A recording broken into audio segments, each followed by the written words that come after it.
صدیوں کا بوڑھا۔ ڈاکٹر جوزف گرمیوں کی چھٹیاں گزارنے کے لیے ایک جزیرے میں گیا تو وہیں کا ہو رہا۔ دراصل شہر سے دور اس جزیرے میں بہت سے لوگ آباد تھے مگر کوئی بھی ڈاکٹر نہیں تھا۔ اس لیے جب یہاں کے لوگ بیمار ہو جاتے تو علاج نہ ملنے کی وجہ سے ایڑیاں رگڑ رگڑ کر مر جاتے۔ ڈاکٹر کو جب ان حالات کا علم ہوا تو اس کے دل میں انسانیت کی محبت جاگی اور اس نے اسی جزیرے پر رہنے کا فیصلہ کر لیا۔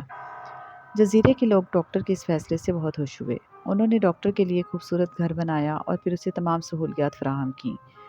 ڈاکٹر بھی اپنے اس فیصلے سے بہت خوش تھا۔ وہ سارا دن مریضوں کو دیکھتا اور جب تھک جاتا تو تفریح کی غرض سے ساحل پر چلا جاتا۔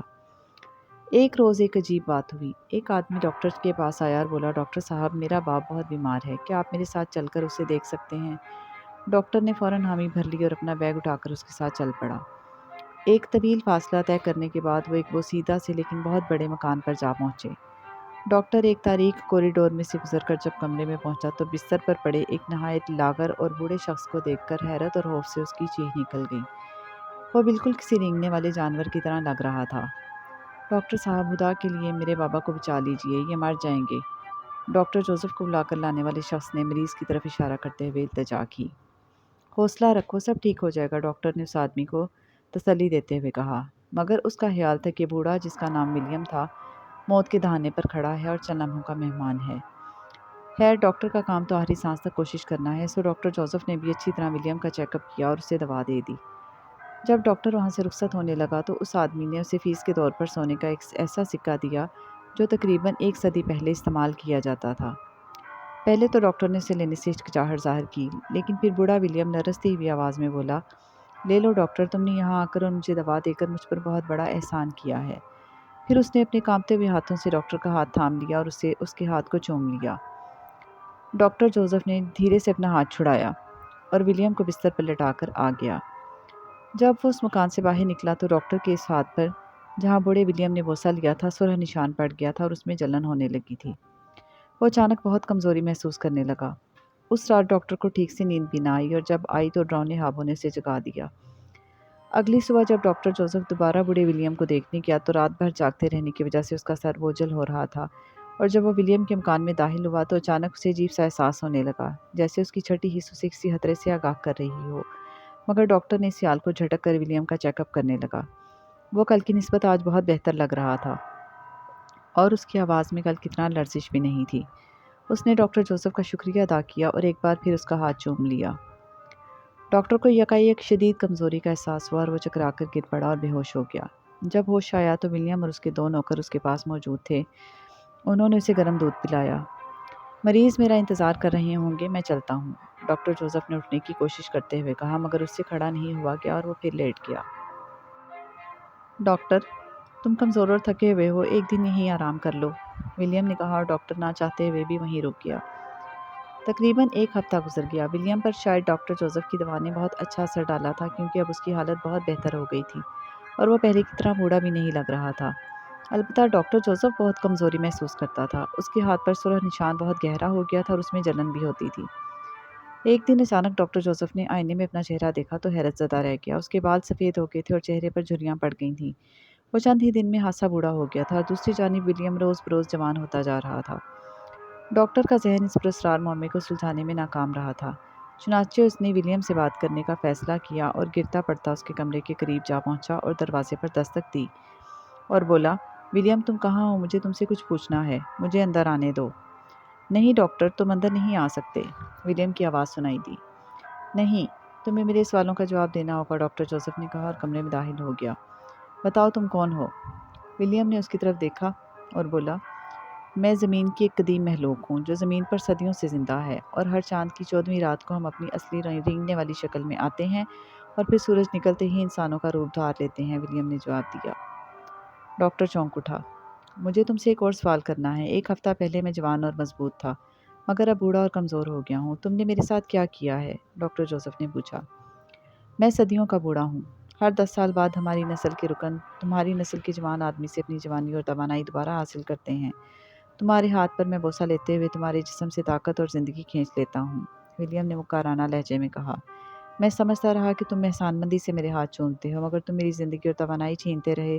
تم ظالم ہو، ہونا شام چمگادڑ ہو۔ میں ڈاکٹر ہونے کے ناطے تمہاری علاج کرتا رہا اور تم نے مجھے یہ صلہ دیا، ڈاکٹر جوزف نے غصے سے کہا۔ نادان ڈاکٹر، مجھے تمہاری دواؤں سے اور علاج سے کوئی فائدہ نہیں ہو سکتا تھا۔ میرا علاج تو یہی تھا کہ تمہاری توانائی اور زندگی اپنے اندر جذب کر لوں، ولیم نے کہا۔ میں یہ زیادہ دیر تک برداشت نہیں کر سکتا، مجھے بہت تکلیف ہوتی ہے، تم مجھے مار ڈالو، ڈاکٹر نے چلا کر کہا۔ چلاؤ نہیں ڈاکٹر، ہم آہستہ آہستہ خوراک لیتے ہیں اور ہمارے جسم ایک مقررہ مقدار ہی جذب کر سکتے ہیں، اسی لیے تمہارا زندہ رہنا ضروری ہے۔ ویسے میرا خیال ہے تم زیادہ عرصہ زندہ نہیں رہو گے، ولیم نے کہا۔ تم اپنے مقصد میں کامیاب نہیں ہو سکتے۔ میں جا رہا ہوں، ڈاکٹر نے کہا اور کمرے سے باہر نکلنے لگا۔ اسی لمحے ولیم نے چلا کر اپنے نوکروں سے کہا، روکو اسے، یہ فرار نہ ہونے پائے، اور ولیم کے دونوں نوکروں نے ڈاکٹر کو پکڑ کر ایک کمرے میں بند کر دیا۔ وہ دونوں بھی ولیم کی نسل سے تعلق رکھتے تھے۔ کمرے میں قید ہو جانے کے بعد ڈاکٹر مسلسل فرار کے بارے میں سوچتا رہا، مگر اب یہ بہت مشکل تھا کیونکہ ولیم کے دونوں نوکر ہر وقت پہرا دیتے تھے۔ ایک دن جب ولیم جوزف کے پاس آیا تو جوزف نے اس سے کہا، مجھے جانے دو، تم آخر کیوں میری جان کے دشمن بن گئے ہو؟ یہاں اور لوگ بھی تو ہیں، تو تم انہیں کیوں استعمال نہیں کرتے؟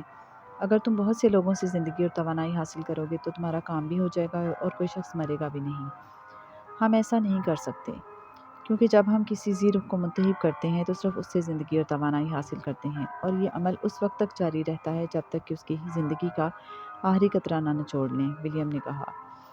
ڈاکٹر جوزف ولیم کا جواب سن کر خاموش ہو گیا، مگر فرار کا خیال اس کے ذہن سے نہ نکلا، اور ایک روز موقع پا کر اس نے ایک ماچس چرا لی اور اپنے کمرے میں بڑے کاٹ کباڑ اور کاغذوں کو آگ لگا کر دروازے میں رکھ دیا۔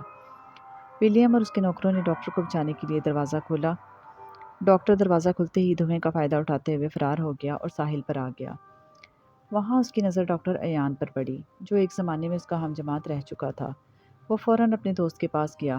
پہلے تو ڈاکٹر ایان نے ڈاکٹر جوزف کو پہچانا ہی نہیں، کیونکہ وہ جس ڈاکٹر جوزف کو جانتا تھا وہ جوان اور پرعزم شخص تھا، مگر اب اس کے سامنے ایک بوڑھا اور کمزور شخص کھڑا تھا۔ لیکن پھر ڈاکٹر نے اسے اپنی ساری کہانی سنائی اور مدد کی درخواست کی۔ اگر تم مجھے یہ بات نہ بتاتے تو میں کبھی اس پر یقین نہ کرتا، ڈاکٹر ایان نے کہا۔ میری مدد کرو ڈاکٹر، ولیم اور اس کے نوکر مجھے ڈھونڈتے ہوئے ضرور یہاں آئیں گے، مجھے بچا لو، ڈاکٹر نے التجا کی۔ اچھا ٹھیک ہے، تم آرام سے بیٹھ جاؤ، ڈاکٹر ایان نے کہا۔ اسی وقت ولیم اور اس کے دونوں نوکر وہاں آ گئے اور بولے، انکل، یہ بات آپ کے لیے مناسب نہیں کہ آپ ادھر ادھر گھومیں، آپ بیمار ہیں، گھر چلیے۔ میں تمہارا انکل نہیں ہوں، ڈاکٹر نے چیختے ہوئے کہا۔ ڈاکٹر ایان، مجھے اس ہونا شام چمگادڑوں سے بچا لو، ڈاکٹر جوزف چلایا۔ ساحل پر موجود تمام لوگ ان کی طرف متوجہ ہو گئے اور حیرت سے انہیں دیکھنے لگے۔ تب ڈاکٹر ایان آگے بڑھا اور بولا، میں ایک ڈاکٹر ہوں اور اس شخص میں پاگل پن کی علامات دیکھ رہا ہوں۔ میرا مشورہ ہے کہ آپ اسے گھر لے جائیں۔ شکریہ، ولیم اور اس کے نوکروں نے کہا۔ پھر ولیم کے نوکر زبردستی ڈاکٹر جوزف کو گاڑی میں ڈال کر لے گئے۔ وہ چلاتا رہا، مدد کے لیے پکارتا رہا، مگر کسی نے اس کی چیخو پکار پر توجہ نہ دی۔ جب ولیم کے نوکر ڈاکٹر جوزف کو لے کر چلے گئے تو ڈاکٹر ایان نے ولیم سے کہا، مبارک ہو ولیم، تمہیں نئی زندگی مل گئی۔ اب تمہیں دیکھ کر کوئی نہیں کہہ سکتا کہ تم صدیوں کے بوڑھے ہو یا 5 صدیوں سے زندہ ہو۔ ہاں ڈاکٹر ایان، اچانک جوزف مل گیا اور مجھے دوبارہ زندگی مل گئی، لیکن مجھے تم کچھ کمزور اور بوڑھے لگ رہے ہو، ولیم نے مکارانہ انداز میں کہا۔ ہاں، میری عمر کا مسئلہ دوبارہ کھڑا ہو گیا ہے، ڈاکٹر ایان نے کہا۔ فکر نہ کرو، جب وقت آئے گا تو ہم یہ مسئلہ بھی حل کر لیں گے۔ ہمیں کوئی اور مل جائے گا ڈاکٹر جوزف کی طرح، اور تم پھر جوان ہو جاؤ گے۔ مجھے تو خوشی ہے ہماری نسل میں بھی کوئی ڈاکٹر بنا، ولیم نے کہا۔ ہاں، جب وقت آئے گا تو میں بھی دوبارہ جوانی اور زندگی حاصل کر لوں گا، ڈاکٹر ایان نے کہا، اور دونوں مسکرا دیے۔ چند روز بعد ولیم اور ڈاکٹر ایان ڈاکٹر جوزف کی لاش کو سمندر میں پھینک رہے تھے، اور کوئی شخص ولیم کو دیکھ کر نہیں کہہ سکتا تھا کہ یہ وہی بوڑھا شخص ہے جو 1 ماہ پہلے بستر سے نہیں اٹھ سکتا تھا۔ امید ہے آج کی یہ کہانی بھی آپ کو پسند آئی ہوگی۔ چینل کو سبسکرائب کرنا مت بھولیے گا۔